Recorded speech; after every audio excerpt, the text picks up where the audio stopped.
pada malam itu di Mina, di tenda-tenda. Tapi pangeran tentu beda dong tendanya sama rakyat jelata kan. Tapi malam itu dia sumpek.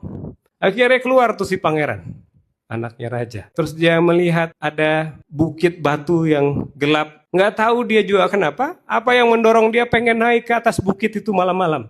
Dia cuma bawa handphone, nggak bawa apa-apa. Sampai di atas, kaget dia. Ngeliatin ada satu kakek-kakek tua. Manusia, bukan setan, bukan jin, bukan malaikat. Tahu nggak kakek-kakek itu bilang apa?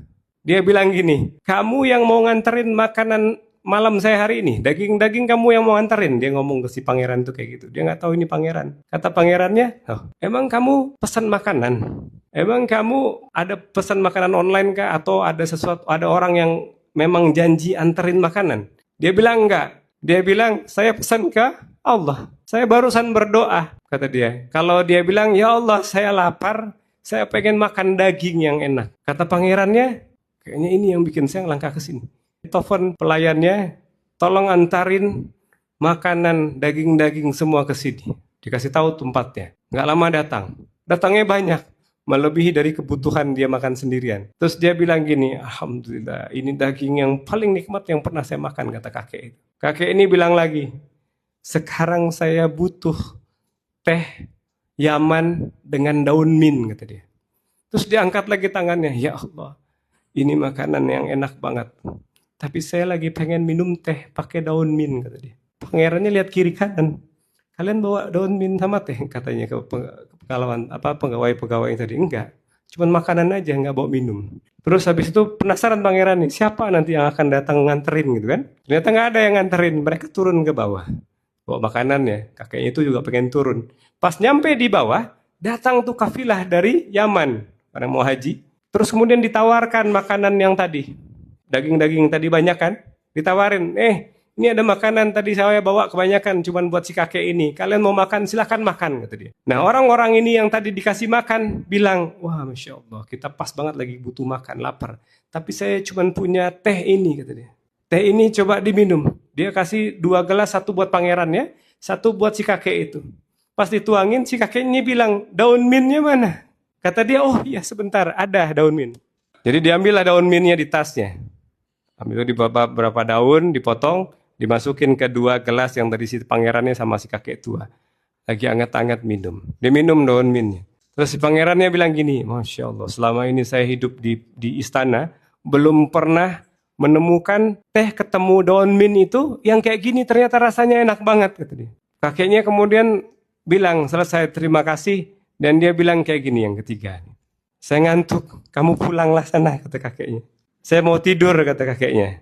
Dia duduk di batu-batuan. Terus dia doa lagi. Ya Allah, saya nggak bisa tidur nih di atas batu. Saya mau tidur di kasur yang ada bantalnya. Pangerannya lihat lagi kiri kanan. Siapa nih nanti yang akan anterin kasur dan bantalnya buat si kakek ini? Nggak lama, datang tuh mobil dari pemerintahan Saudi, kerajaan-kerajaan, ngegelar tuh kasur-kasur, ada belasan kasur. Untuk yang kafilah-kafilah Yaman tadi yang baru datang. Di luaran kayak itu.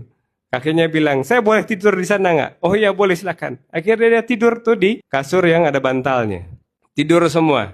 Dan belum selesai. Dan luar biasanya lagi, diangkat lagi tangannya si kakek ini. Pangeran ini mau pulang nggak jadi-jadi deh. Dia lihat nih kakeknya. Doa apa lagi dia? Kakeknya angkat lagi tangan dan dia berdoa. Ya Allah, panas hari ini. Memang kita kemarin haji itu lagi musim panas. Ya Allah, kirimkan angin dingin, katanya. Dan gak lama kemudian, saksinya siapa? Semua orang yang ada di sana dan pangeran ini. Kemudian datang tuh angin dingin. Jadi dingin kayak AC pada malam hari itu di titik itu. Akhirnya tidur dia. Pangeran ini ngapain coba kira-kira? Dia buru-buru lari balik ke tendanya. Dia teleponin semua ulama-ulama di Saudi. Dia tanya, ini ada siapa sini? Ini manusia atau bukan? Ulama yang dengar cerita itu buru-buru juga pengen tahu siapa ini orang. Datanglah 2 ulama besarnya Saudi kemarin. Bertiga sama si pangeran itu buru-buru balik lagi ke tenda tempat si kakek itu tidur. Ketemu gak kakeknya? Ketemu lah, kan manusia. Bukan cerita dongeng ini, bukan malaikat. Ketemu dia sama bapak kakek tadi. Terus kakeknya bangun. Udah mendekati subuh. Dia mau sholat malam. Dia bilang, saya mau wudhu. Pangerannya nanya, saya mau tahu kamu ini sebenarnya siapa? Kata pangerannya. Saya dari tadi penasaran kamu itu siapa. Kata dia, saya hamba Allah, kata dia. Hamba Allah biasa sama seperti kalian semua. Pangerannya dibilang sama seperti kalian semua, nggak ridho dia. Dia keluarin kartu nama. Dia bilang, saya pangeran. Ini dua ulama besar, emang kamu nggak tahu? Katanya orang ini, saya tahu. Kalian adalah hamba Allah, sama seperti saya, nggak ada bedanya. Kata pangerannya, kalau nanti, nih kartu nama saya pegang, kalau nanti kamu butuh apa aja, karena kamu orang soleh kata dia, kamu butuh apa aja, tanya ke saya, minta ke saya. Sama dia dikembaliin lagi tuh kartu nama. Kata dia, saya nggak butuh kartu nama kamu, saya nggak punya handphone juga. Kalau saya butuh apa-apa, saya tinggal minta ke Tuhan kamu. Tuhan kamu dan Tuhan saya. Jadi saya nggak punya urusan sama manusia di dunia ini. Urusan saya cuma sama Allah, kata dia. Selesai dikembaliin kartu namanya. Masih belum selesai ceritanya. Pangerannya penasaran, dia tanya lagi. Jadi kamu siapa? Dia bilang hamba Allah. Ya udahlah, kalau kamu nggak mau ngaku, doain aja saya. Dari tadi kamu doanya makbul. Kata dia, akhirnya didoain pangerannya. Tapi belum selesai doanya, dia bilang, saya mau buru-buru. Sebentar lagi mau subuh, saya mau ke masjid. Kata dia. Dan dari Mina ke Masjidil Haram itu nggak dekat. Harus naik mobil. Nggak bisa, kita waktu di Mina ya kita sholatnya di Mina. Nah, dia pengen sholat di masjid.